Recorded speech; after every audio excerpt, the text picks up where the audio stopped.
Hi అండి. నమస్తే. Welcome to Priya's kitchen talks. ఇది ట్యూస్‌డే రోజు లంచ్ వ్లాగ్ అండి. లంచ్‌లోకి ఇక్కడ నేను బీట్రూట్ తాలింపు, ఇంకా క్యాప్సికమ్ టమాటో కర్రీ చేస్తున్నాను.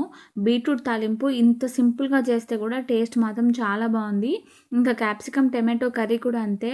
కాకపోతే ఇది మనకి ఈ ఫైనల్ స్టేజ్ రావడానికి చాలా టైం పడుతుంది. చెయ్యి కూడా బాగా నొప్పి పుడుతుంది. అంతగా మనము ఫ్రై చేయాలి కర్రీనైతే. అయితే ఇక్కడ నేను క్యాప్సికమ్ టమాటో కర్రీ ఈ స్టైల్‌లో చేసుకోండి. కూర ముద్దగా వస్తుంది. చాలా బావుంటుంది. ఇక నేను కావాల్సిన వెజిటబుల్స్ అన్నీ కూడా తీసుకున్నానండి. టమాటోస్ ఒక 4 తీసుకున్నాను. తర్వాత క్యాప్సికమ్ ఒక హాఫ్ కేజీ వరకు తీసుకున్నా. ఇంకా ఆనియన్స్ కూడా ఒక 4, 5 తీసుకున్నాను.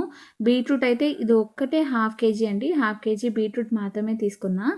బీట్రూట్‌లో నేనింకా బీట్రూట్ తాలింపు బాబు కోసమే చేస్తున్నానండి. బాబుకి దీంట్లో ఆనియన్ ఏం వేయకుండా సింపుల్‌గా బీట్రూట్ తాలింపు చేస్తున్నాను. ఆనియన్ వేస్తే ఇంకా ఆనియన్ తీసి పక్కన పెట్టేస్తున్నాడు. ఆనియన్, టమాటో లాంటివి. అందుకే ఓన్లీ వెజిటబుల్ మాత్రమే వేసి తాలింపు, రైస్ ఐటెమ్స్ చేస్తూ ఉంటాను కదా నేను. అలానే తాలింపు చేశాను. అయితే ఇక్కడ నేను ఇది బాగా లేతగానే ఉందండి. అందుకనే బాగా చిన్న ముక్కలుగా కట్ చేసుకున్నా.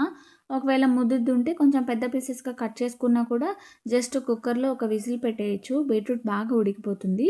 నేనైతే మామూలుగా ప్యాన్‌లోనే ఫ్రై లాగానే చేద్దాము ఫ్రైగానే చేస్తూనే ఉడికిద్దామని చెప్పేసి బాగా సన్నగా కట్ చేశాను.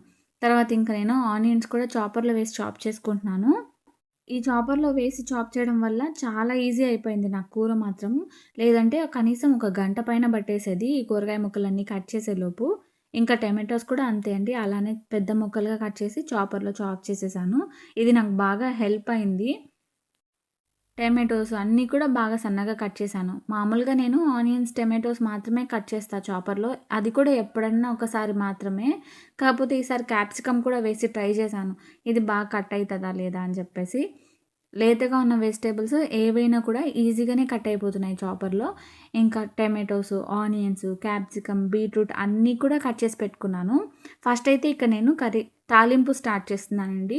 తాలింపు కోసం ప్యాన్‌లోకి ఆయిల్ ఏసుకున్న. తర్వాత ఒక స్పూన్ ఆవాలు, ఒక స్పూన్ జీలకర్ర, తర్వాత ఒక స్పూన్ పచ్చిశనగపప్పు వేశాను. తర్వాత ఒక 4 పాయలు తెల్లగడ్డని రోట్లో వేసి కచ్చాపచ్చాగా దంచుకొని అది కూడా వేసేసాను.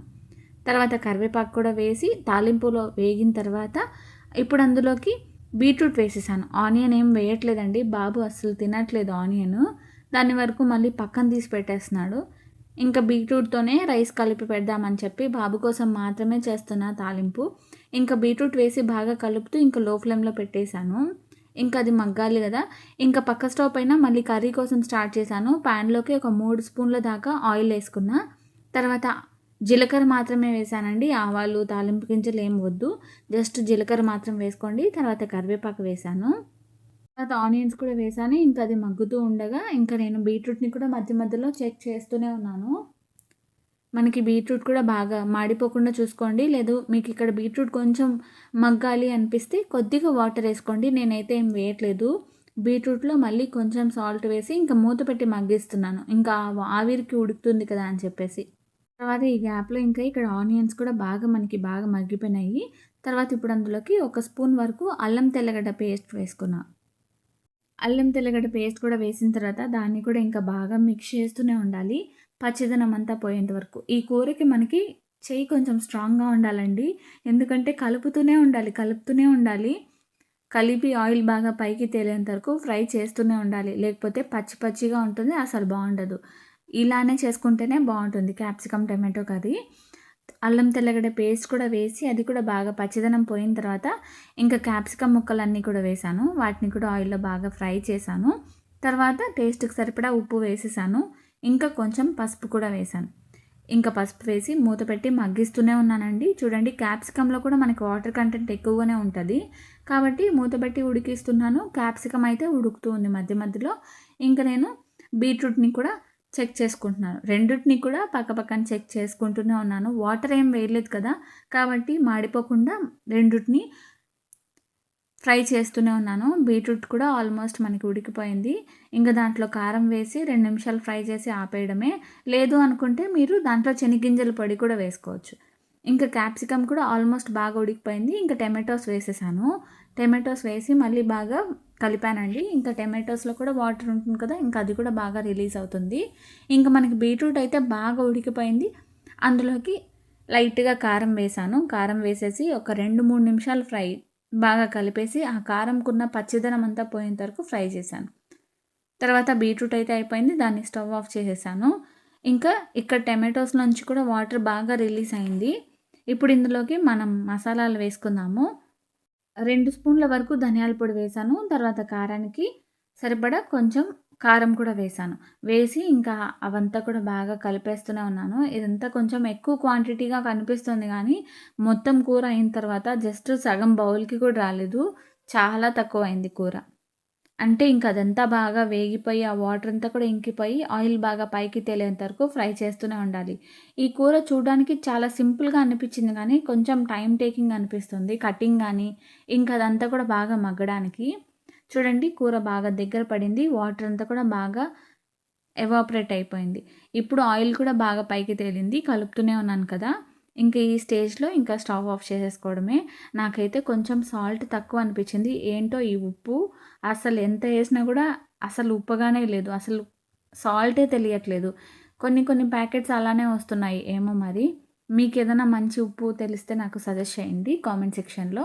నేనైతే సాల్ట్ వేసేసి కొంచెం కారం కూడా వేశాను. కారం కూడా వేసి ఒకసారి బాగా కలిపేసి మళ్ళీ ఆ పచ్చిదనం అంతా పోయిన తర్వాత 2, 3 నిమిషాలు ఫ్రై చేసి కొత్తిమీర వేసేసాను. కొత్తిమీర వేసేసిన తర్వాత దాన్ని కూడా స్టవ్ ఆఫ్ చేసేసానండి. స్టవ్ ఆఫ్ చేసేసి ఇంకా సర్వ్ చేసేసుకోవడమే. ఈరోజైతే బాబు ఇంట్లోనే ఉన్నాడు. బాబుని స్కూల్‌కి పంపించలేదు.